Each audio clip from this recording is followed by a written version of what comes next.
Hi friends. So today I'm going to start a new series where I'll be doing a full grow in a 32 by 32 grow tent at one of my friends' houses. And yeah, we're going to go from a 1 gallon plant that's going to be in veg state. We're going to switch it over to a 3 gallon container. Once it's at the adequate size, we're going to switch it over to a flowering plant. Then we're gonna cut it down, use the same tent for drying, and just walk through the full process of having one tent and doing a grow, which is something I haven't done for a while since I have multiple tents dedicated for vegging, flowering, and also drying. So it should be an interesting experience. All right, let's get this tent built. I'm gonna fast forward a lot of this stuff just because I already have a bunch of videos kind of showing how to build grow tents from scratch. So yeah, let me get started.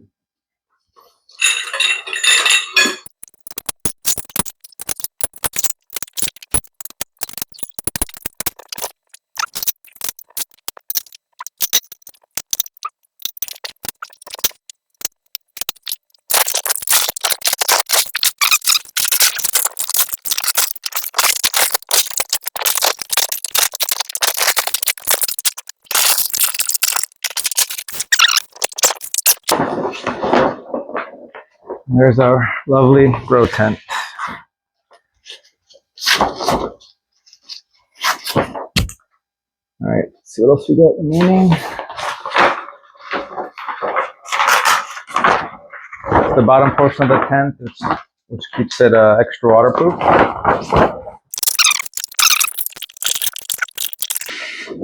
Whew. All right, let's see what's remaining.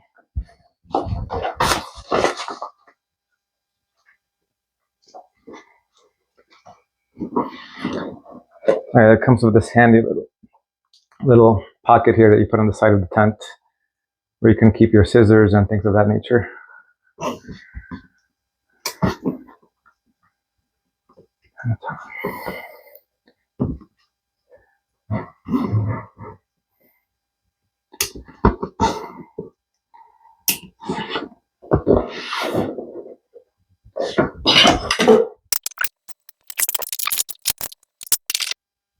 So I'm planning to use the exhaust hole on top. So I'm going to close up the ones that I will not be using for now. I might be running some wires through them at some point. All right, we got our grow tent set up for vegging. Let me just walk through the setup real quick. So we have our Jesida light. This is a 1,000 watt equivalent light. It actually takes about 130 watts. So not the most powerful light, but it does have its own cooling fan, which is good for Arizona. I think it's good for like an indoor space. So for vegging, we're going to start it at, let's go maybe 70%. It's a fairly weak light. And then we have our little mechanical timer set up. It's set up for 18 hours. And right now, I have it to turn off from noon till 5. So maybe, I guess it's a bit more than 18 hours. I just turn it on for now just so we have some light in the tent. Gotta switch that to scheduled in a minute. And then we have our standard, I think the Vivo Sun inline fan. This one's getting a bit old, so it's making a little bit of noise. And I just have some generic 4-inch inline filter. And as you can see, for now, I'm leaving it kind of disconnected since vegging plants don't really have any smell. So I don't want to tax the filter. It seems like a waste. So before we switch over to flower, I want to make sure to get some Scotch tape and just secure this connection so it's nice and airtight. And that's about it. This is ready for us to move our 1 gallon plant into, and I'm going to explain to my Amiga how to take care of the plant. I'll try to get that on video. Right, so this is my friend Natalia. This is her house, and she's going to be trying to grow this God's gift plant for the first time. So I kind of just want to, I'm trying to get her feedback and see where she comes across issues, just to be able to share that with the community. And, yeah, I don't know if Natalia, if you want to say anything or not, but you're welcome to. Thank you. No, this is incredible. I am so excited to take this journey with Paul's guidance, and also to be able to provide a real world example as someone who's a complete novice. Completely, this is my first time doing this. So with this setup and everything, so looking forward to it. Excited to see what we learn. Awesome. Well, thank you so much for letting me set this up, and yeah, hopefully you'll enjoy it. Wepa, eso. Let's just keep going. So, okay. So yes, I'm just gonna show Natalia the basics of taking care of a veg plant. So in the veg phase, the big thing we want to try to get to do is get it to the size where we want to start to flower it. So so the basics are going to be, I already set this up for you. So it's running at 18 hours light. Okay. And I have it right now turning off from noon till 5. So I think it's might be like 19 hours. But so essentially in veg state, it can run for 24 hours with no issues. But most people recommend to give the plant a little bit of a break, so that thereby we'll do like 19 hours. I think that works out pretty well usually. Okay. And I try to time it during the daytime, just because it does create a little bit of heat. So I think especially Arizona, we want to try to mitigate that. So whenever we get a chance to kind of run the light when it is naturally colder, that's what we try to shoot for. Okay, so 19 hours on, the rest, the plant gets a break. Mm-hmm. And that schedule will last for how long? That's going to go until we start to flower it. Oh, so I just watch the plant grow, and once it starts looking like it's starting to flower, then that signals the next stage, kind of deal? Well, no. So the plant, they're called photo period plants. Okay. And they will never start to flower until they start getting less light. So okay. you can actually, that's the nice thing about these type of seeds. They're feminized photoperiod seeds. Okay. So yeah, we can let it get fairly massive if we wanted to before we start to actually flower it. Oh, okay. And yeah, so we're gonna let it get a little bit bigger, and maybe like we'll bend it a little bit to try to like spread it out. Oh, and okay. When it gets big enough, maybe like another couple of weeks, then we're gonna move it over into a 3-gallon container, and we're gonna let it keep growing for a little while.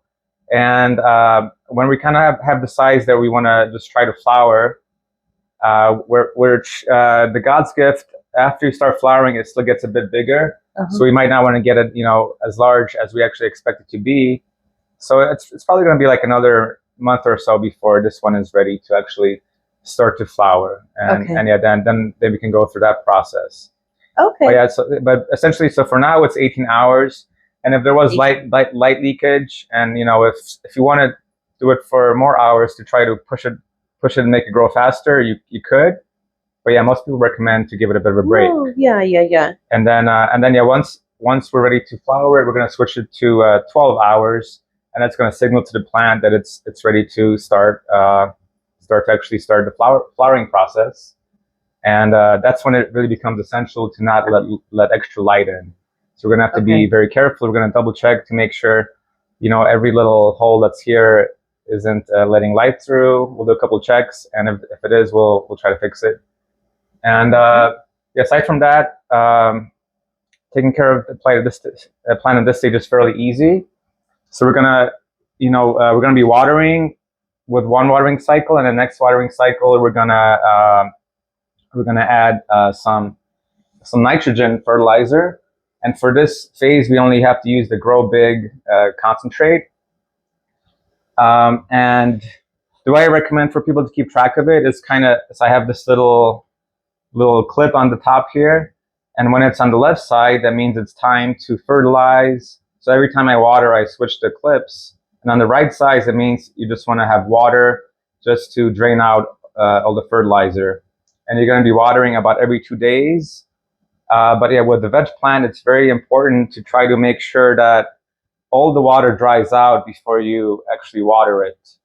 Because if you water too often, then the roots will not spread out properly, and you're not going to get a big healthy plant. So it's a very essential part of it to maybe even wait a little bit extra time than you would normally expect.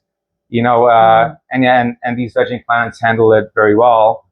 Of course, every strain is a bit different, but this God's gift strain I've had a lot of experience with, and you can push it pretty well, and the roots will spread nicely if you let it dry out really, really well. So this one is actually a bit heavier than I would normally like to water, but I think for one time, just to demonstrate the watering process, or in this case, we'll actually do some fertilizing. I'll just water it right now, just to walk you through it. So yeah, we have the clip on the left side. That means it's time to fertilize. Natalia gave me this 1 gallon container, but for our 1 gallon plant, it's kind of too much water to use a full gallon. So we just filled it up halfway, just to not waste the nutrients. And if you read the back, it gives you the recommended amounts to add to a gallon. So it says 2 to 3 teaspoons per gallon, and we're going to do about half that. So this one, so that's up to 15 milliliters, and this is 7.5 milliliter. So we're going to just fill this up and mix it up. Oh, and before you use your nutrients, make sure to, there's a little hole on the top here, so cover it up and shake it up before you use it each time, because it does kind of go to the bottom sometimes. So you're going to move the clip over after watering this. Yeah. And then I leave the clip on the right side for 2 watering cycles before moving it back over to fertilize again? So you're going to be moving it every single time that you water it. Okay. So yes, it might be a couple days before you have to water it again. Okay.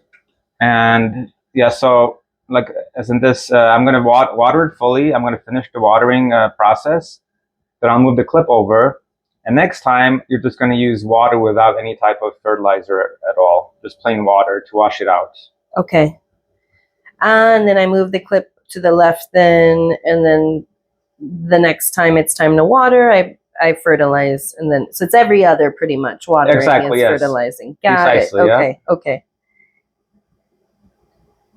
And yeah, it kind of gives the plant a bit of a break from nutrients, since it is cocoa perlite that we're growing this in.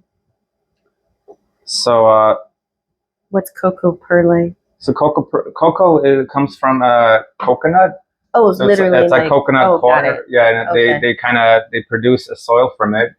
And the perlite is just like the white amendment that you add to soil to make it more permeable. Gotcha. So just like just a nice soil where it's very easy to flush your soil and all of it drains out. And you have a lot of control over what's happening. So if you do see your plant might be looking like it's getting too many nutrients, there might be some nutrient burn. Then you can just get a bunch of water and flush it out a couple times, and it's going to make a big impact pretty fast. How would it look if it had nutrient burn? Like, what would the leaves start looking like? What should I look for? So this one can handle a lot of nitrogen because of the strain. And in veg state, it's pretty rare to see nutrient burn. Oh, that's good to know. Yeah, so you don't have to worry about it too much, especially if you follow the 7.5 milliliters per half gallon, more or less. Okay. But yeah, one way it manifests is by the tips kind of being a little bit like burnt, just the tips. So you'll see like even like dry out. Yeah, like this one here, there's a little bit of that. But again, nutrient burn is really more of a concern when you're flowering. Okay. Because in veg state, the plants are very hardy and they like the nitrogen. It'll just it just speeds up the growth process. Okay, sweet. So just because this is, I want to like triple confirm. Yeah. So in the state that it's in right now, it'll be a couple of weeks probably before it needs to be put into a bigger bag, into like the 3-gallon bag. Yes. And then from there. But we're going to stay with the same amount of light, all of that. Once it gets into the bigger bag, it's just growing it bigger. Exactly. And then that'll be another couple of weeks before we start thinking about switching the light. So then it gets into the flowering phase. And through that whole time, I keep the same regimen of pretty much like every other watering, this level of fertilizing with the water. Yeah, so once we start flowering, we're going to actually introduce a couple of different fertilizers. So we're not going to use as much nitrogen. There's fertilizers that have something else in there that the flowering plants prefer. And then nitrogen will just be used if we want to, occasionally you might see like a bit of a yellowing of leaves. So if you want to kind of give them a little bit of extra pop, you might want to use some nitrogen. But usually we'll just stick to the other two fertilizers, which I think maybe we can talk about after when we start flowering. Yeah, but yeah, perfect. Definitely, it's similar, and like again, there's not that much to it. That's why I think it's nice just to show people that it's exciting. It is pretty easy, So okay, so aside from this, the method that most people use, when they're growing like this, is to use a shop vac. Which can get a little obnoxious, and there's probably other ways. Of course, you could take out the plant and just spill out the extra water, but that gets a lot more difficult as your plant gets bigger. And of course, I have a lot of plants, so this is part of the experiment to see, like, one person growing a plant or two, are they going to really want to use a shop vac, for this purpose, or are you going to try to come up with some other way? Which I'm sure there are some others, but you kind of laugh. We're gonna see. It's part of the experiment. Okay, it's part of the experiment. So yeah, I'll do it for you this time. There's not much to it, of course. Simple shop vac. You turn it on. So it's gonna get a little bit loud. Try for the animals.